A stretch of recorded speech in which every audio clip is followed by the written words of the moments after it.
একটা video record করবো, ওটা মিউট কর, একটু সাউন্ডটা কমা।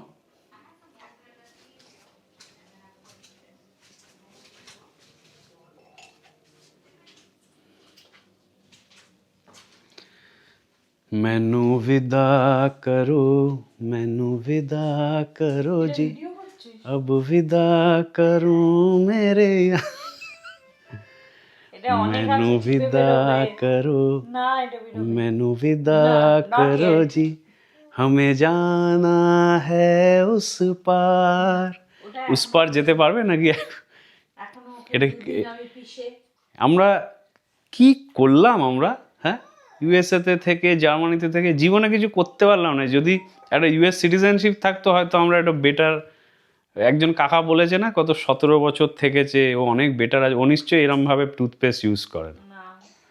আমরা তো, আমি জানতাম আমরা শুধু পেঁয়াজ গুনে খাই, এখন তো দেখছি গলা টিপে আমরা টুথপেস্ট বার করছি।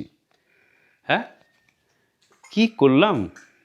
কিছু করতে পারিনি, তুই রাখ টুথপেস্টটা, ওটাতে আরো আছে। এটা শেষটা আমাকে একটা স্ন্যাক পাস করছে, এটা কি বলে দে একটু। এটার নাম হচ্ছে স্টার রাইস, বাট বেসিক্যালি মুড়ি দিয়ে চকলেট।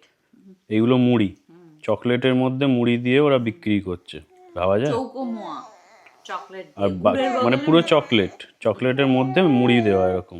কার মাথায় এরকম আইডিয়া এসছে ভগবান জানে।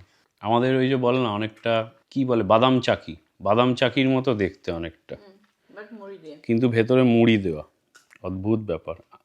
জার্মান মার্কেটেও তার মানে মুড়ি পাওয়া যায়, মুড়ি খায় লোকে, কিন্তু এইভাবে খায়।